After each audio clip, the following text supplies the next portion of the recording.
Kinshasa. Honorable, le détachement d'honneur est rangé pour vous accueillir.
Permettez-moi de souhaiter à chacune et à chacun de vous une cordiale bienvenue dans ces magnifiques cadres de l'hémicycle de l'Assemblée provinciale de Kinshasa.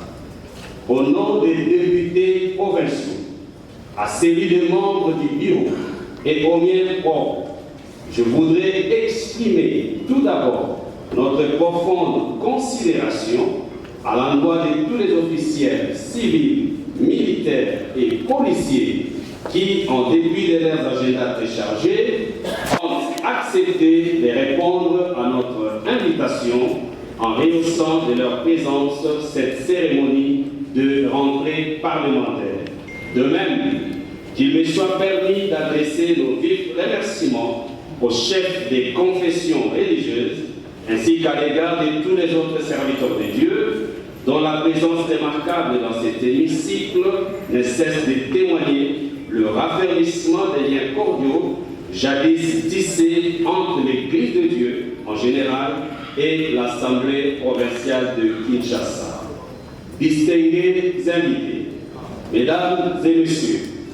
à l'occasion du mois de mars dédié à la femme, dont la célébration s'est faite dans une méditation particulière en mémoire de nos jeunes filles et nos mamans congolaises qui, à ces jours, sont exposées pour victimes des actes de viol pour les unes et de massacres pour les autres de la part des forces d'agression rwandaises et de leurs supplétifs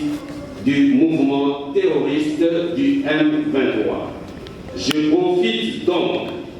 de cette occasion pour témoigner au nom de l'Assemblée provinciale de Kinshasa toute notre solidarité et affection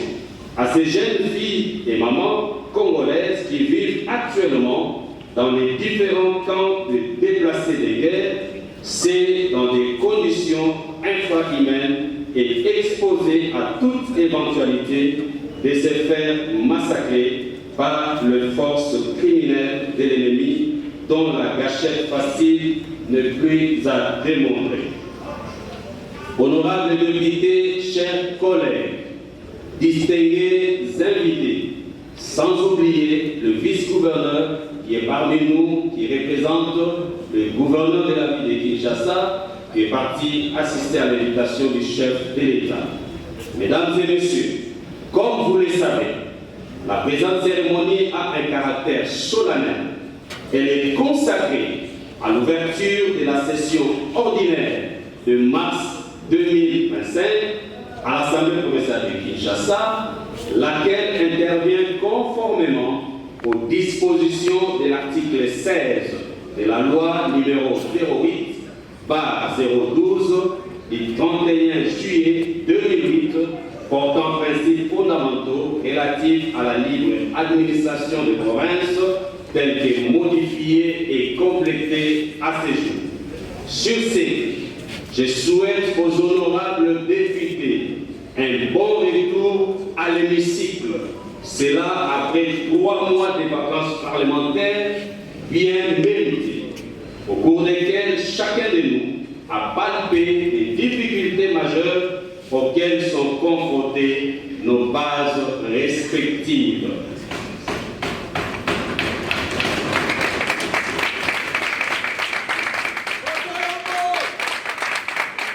Ceci étant, je rappelle aussi aux honorables députés de bien vouloir se conformer aux dispositions de l'article 142 de notre Vademecum, notre Bible, qui est le règlement intérieur de l'Assemblée provinciale de Kinshasa, faisant obligation du dépôt de nos rapports de vacances parlementaires au plus tard dans les 15 jours qui suivent l'ouverture de cette session.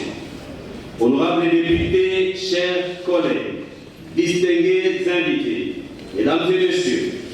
comme vous le savez, notre pays est actuellement secoué par une crise sécuritaire et humanitaire sans précédent dans sa partie orientale, notamment dans les provinces du Nord et du Sud Kivu. À cet effet,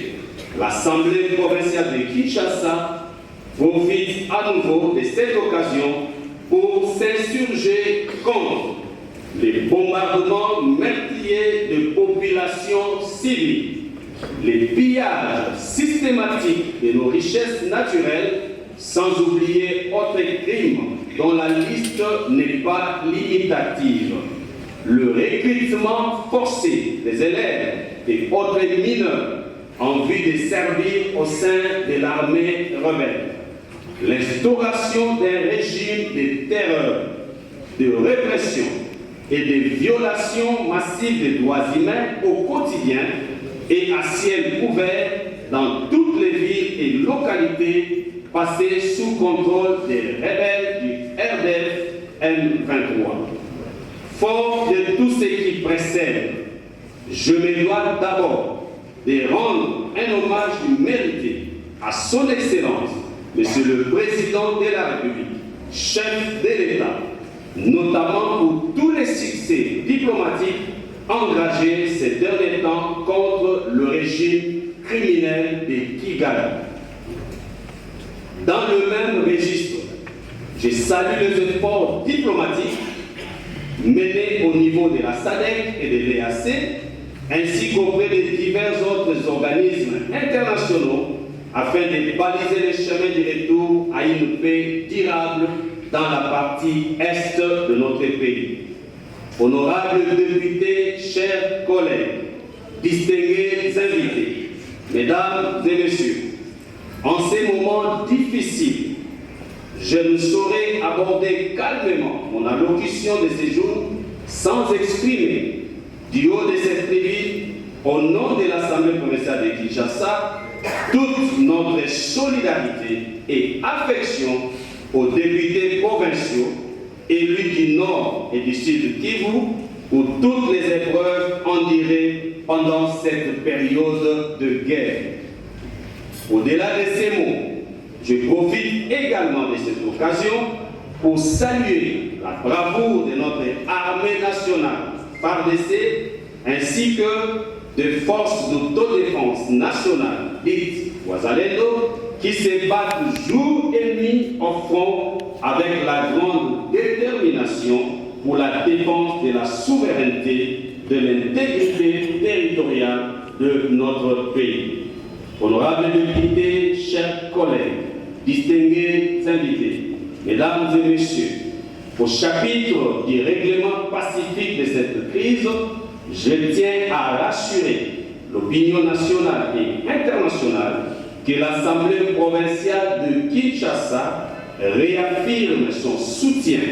à toute initiative de dialogue ou de négociations susceptibles de contribuer de façon rapide à la restauration d'une paix durable à l'est de notre pays. C'est dans le respect strict de la résolution 2773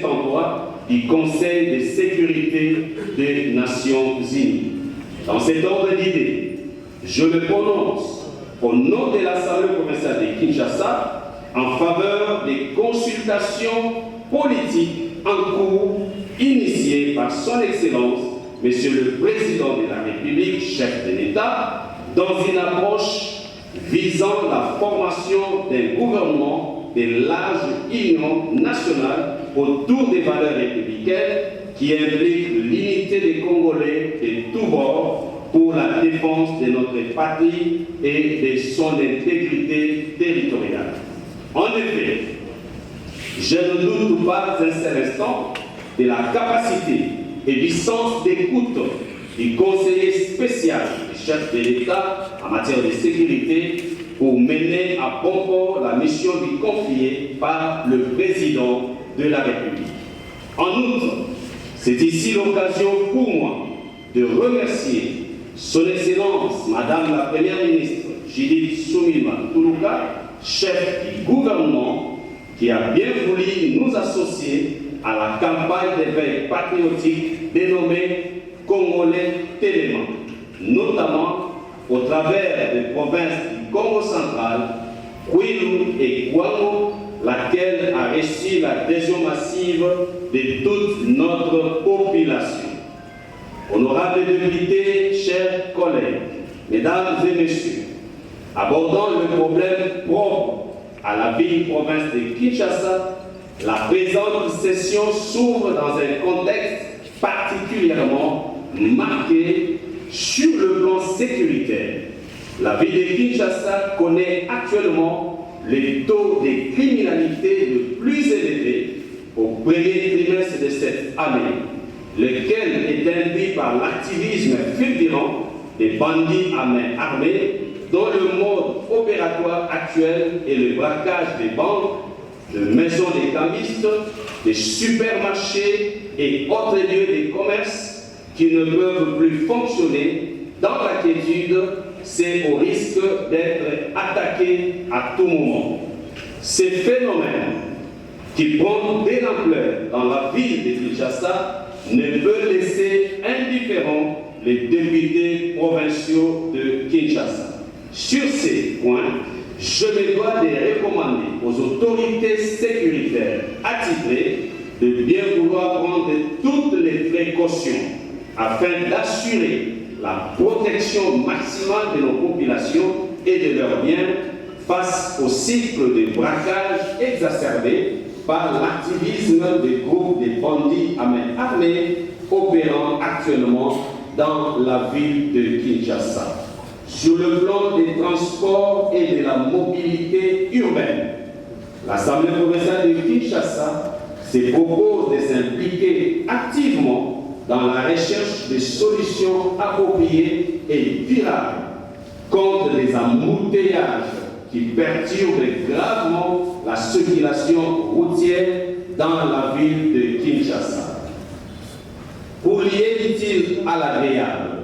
votre bureau a résolu la programmation dans un bref délai de la tenue d'une plénière qui sera spécialement consacrée au débat sur cette question de embouteillages. À l'issue de cette plénière, un cahier de charges contenant les stratégies et recommandations visant à mettre fin à cette situation sera transmis aux autorités nationales et provinciales compétentes pour dispositions utiles. Sur le plan du délabrement de la voirie urbaine, il me revient d'abord de reconnaître les efforts considérables consentis par les gouvernements provinciaux pour la construction et pour la réhabilitation des routes prioritaires, notamment dans les communes de Lingwala, Kinshasa, Gomé, Barumbu et Bandalungwa. C'est dont nous félicitons l'implication substantielle du gouvernement central à cet effet. Tout en saluant ces efforts, je demeure dans une inquiétude fortement marquée par le délabrement très avancé de certaines routes, par exemple la route Mokali, ainsi que de l'absence de travaux sur les sites érosifs se trouvant sur la direction Lumba-Kimbanse. Dans le même lot, je recommande au gouvernement provincial de pouvoir accorder l'urgence à la réhabilitation des avenues de l'université, Kianza, Kalemelele, Kassai et Victoire, sans oublier surtout l'avenir où il est situé à Kisenso, ainsi que la route principale menant vers Kimweza, dans son tronçon reliant la cité Pungu à Sebo, pour ne citer que cela. Sur le plan des finances publiques, le gouvernement provincial doit garder à l'esprit que le financement de son programme d'action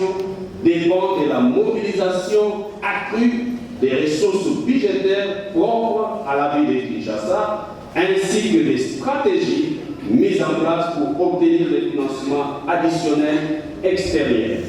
Pour ce faire, je recommande au gouvernement provincial de travailler singulièrement avec la commission ECOFIN et la commission en charge de la diplomatie parlementaire afin de préparer le forum annoncé par le gouverneur de la ville, notamment dans le cadre de la rencontre avec divers partenaires extérieurs. Ce forum permettra d'obtenir des engagements avec des partenaires à l'extérieur pour le financement de certains projets d'intérêt général pour la ville-province de Kinshasa. Dans un autre chapitre, l'Assemblée provinciale de Kinshasa va mettre un accent particulier sur le suivi à la loupe de certains projets d'intérêt général qui se réalisent ou en voie d'exécution.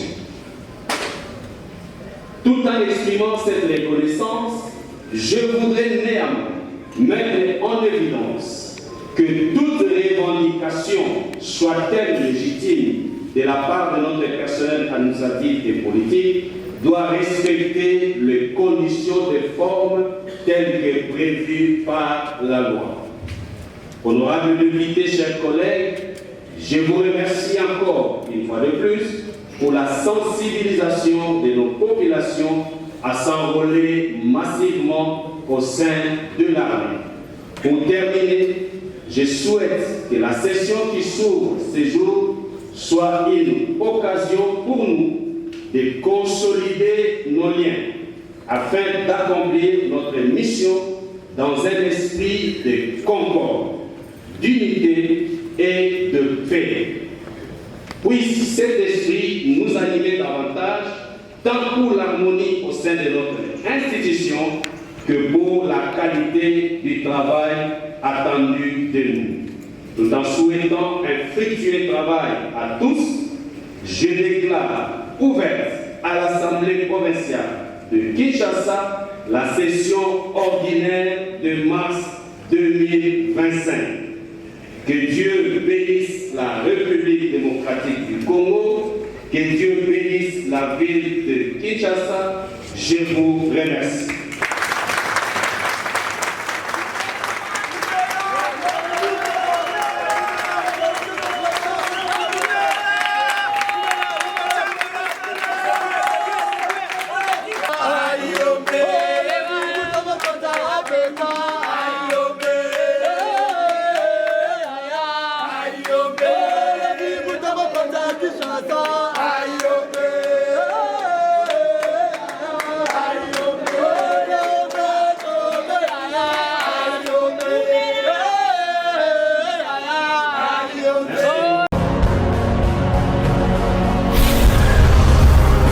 Correcteur News TV, Awande correction, il y a ba news tout.